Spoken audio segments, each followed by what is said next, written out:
때문에 입안에서 냄새가 날 수 있어요.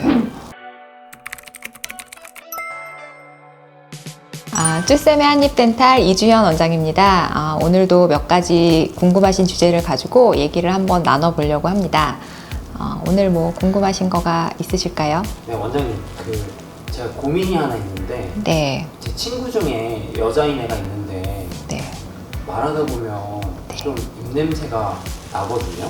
네. 근데 이 친구가 양치질을 잘하는 것 같은데 왜 입냄새가 날까요? 입냄새가 잘 나시는 분들이 있어요. 양치질을 바깥에서 볼 때 잘 닦겠지라고 생각을 하지만 실제적으로 보면 제가 앞에서 옛날에 얘기한 것처럼 치아 사이사이에 음식물 잔사들이 남아 있다거나 치석 같은 거가 제거가 제대로 안 돼서 입안에서 치주염 같은 거를 일으키고 있다거나 아니면 입안에 충치가 있다거나 이러면 사실은 이를 닦아도 거기에 음식물이 그런 틈 사이로 껴있거나 아니면 그 자체에서 충치 같은 데서 나는 썩은 데, 그 다음에 염증에서 나오는 염증 냄새 이런 것 때문에 입안에서 냄새가 날 수 있어요. 그래서 이를 이제 단순히 잘 닦는다, 하루에 3번 닦는다, 뭐 밥 먹으면 항상 이를 닦는다 이렇다고 해서 항상 입안이 깨끗하다고 볼 수는 없거든요.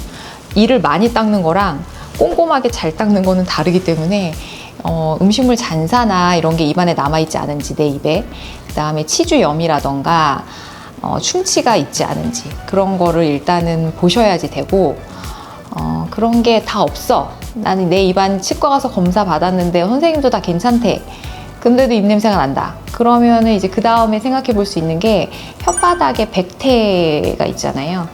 걔가 또 가장 큰 원인 중에 하나예요.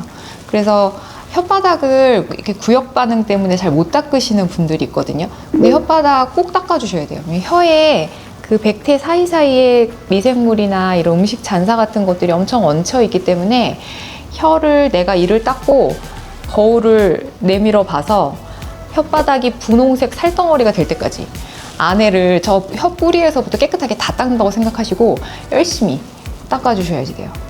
혀 클리너에도 네. 종류가 여러 개가 있던데, 네.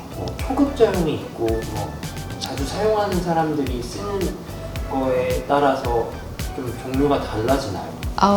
그냥 단순히는 그냥 칫솔 쓰는 이 닦은 칫솔로 그냥 닦으셔도 돼요. 닦으셔도 되는데 막 구역 반응이 심해서 내가 그걸로 여러 번 이렇게 닦는 거가 계속 이렇게 닦는 거 너무 힘들다 이러시면 혀 클리너 사이즈가 이렇게 큰 것도 있고 좀 작은 것도 있고, 그 다음에 약간 이렇게 삽 모양으로 생겨서 이렇게 긁는 것처럼 생긴 것도 있고 여러 가지 종류가 있거든요. 근데 사실 뭘 쓰셔도 상관은 없어요. 그래서 일단 닦아서 혀를 봐서 혀의 하얀색이 얼마나 효과적으로 잘 없어지느냐. 그래서 내가 만약에 좀 구역 반응이 있고 나는 이렇게 닦으면 막 이렇게 구토하시는 분들 있잖아요. 혀 닦으면.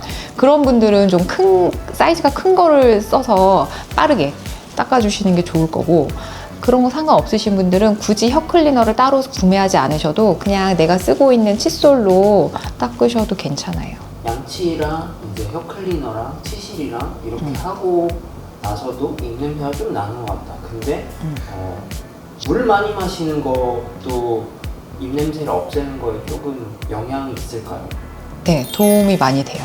입냄새가 나는 원인 중에 또 하나 되게 큰 원인이 구호흡 하시는 분들, 이렇게 입으로 숨 쉬는 분들은 거의 100% 입냄새가 날 가능성이 높거든요. 그래서 구호흡을 하시거나 아니면 어떤 뭐 질환이나 아니면 노화 등으로 인해서 입안이 좀 건조하신 분들, 이런 분들이 입냄새가 많이 나요. 그 이유가 입안에 일단 침이 기본적으로 해주는 자정작용이 있는데, 그래서 걔네가 이렇게 치아 사이사이에 있는 남아있는 잔류되어 있는 음식물이나 이런 거를 좀 어느 정도 없애주는 역할을 하는데, 윤활유 역할을 해주는데 그게 없으니까 거기에서 이렇게 음식물 잔사 남아있는 것들이 마르면서 거기 끼어가지고 걔네 자체가 부패한 냄새를 계속 내게 하고, 그 다음에 이제 입안이 건조해지면서 냄새를 나게 하는 그 세균이 있어요. 근데 이제 걔네가 치아 표면에 잘 생성이 돼요.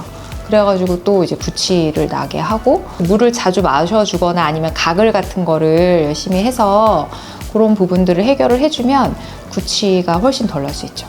그래서 아침에 이렇게 막 입 벌리고 자다가 아침에 일어나면 애기들도 입냄새 나는 경우도 많이 있거든요. 그런 경우에 이제 일어나서 빨리 이를 닦고 이제 물을 계속 마셔주고 하면 입냄새가 많이 줄어들 수 있죠.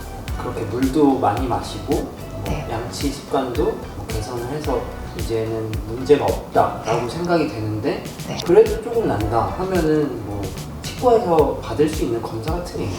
대학병원에 구강내과에 가시면 침 타액 성분 조사라던가 아니면 뭐 그런 거 분석하는 거나 아니면은 입안에 이제 뭐 미생물의 양이나 이런 거를 검사하는 기계들이 있어요. 그래서 구강내과 가서 이제 그거를 검사를 해 보시고 근데 이제 입안에 있는 세균을 죽이기 위해서 사실 저희가 막 항생제를 복용하거나 이러지는 않거든요. 그래서 거기서도 이제 가이드라인을 주시면 보통은 이제 제가 앞에서 말씀드린 것처럼 치아 사이사를 이제 열심히 닦고 물을 많이 마셔주고 그다음에 뭐 침 분비를 도와주게 이런 약간 신 음식 같은 것들을 먹어주고 껌을 씹고 이런 가이드라인들을 이제 주실 거예요. 그래서 이제 그걸 따라서 하시거나 아니면 이제 치과에 가서 막 이런 검사를 해서 미생물이 많다고 나왔는데 뭐 뭔가 이제 다른 원인이 또 있는 것 같다. 이제 그렇게 생각을 하시면 또 생각해 볼 수 있는 건 저희가 이렇게 속에서 냄새가 올라온다고 얘기를 하잖아요. 그래서 뭐 역류성 식도염이라던가 편도가 사실 이게 좀 크신 분들 이런 분들은 사실은 구호흡하고 또 연결이 되어 있기는 한데 그런 분들은 이제 이비인후과 쪽에서 도움을 받으셔서 역류성 식도염 약을 드신다던가 역류성 식도염도 이렇게 많이 심하지 않으시면 이비인후과에서 이제 물을 많이 마시는 거 차 같은 거를 많이 마시라고 권해주시더라고요. 그래서 그런 거를 병행해서 도움을 받으셔도 될 것 같아요. 저희 병원에도 환자분들 중에 가족들이 입냄새가 난다고 한다. 그래서 상담 오시는 분들 많이 계시거든요. 이게 사실은 입냄새가 되게 흔하게 볼 수 있는 질환인데 가까운 사이에서도 말해주기 힘든 부분이니까 그런 분들에게 혀클리너 하나씩 조용히 선물해 주시면 좋을 것 같습니다. 네. 물은 정말 만병통치약? 어떤 건강에 다 좋은 네, 맞아요. 네.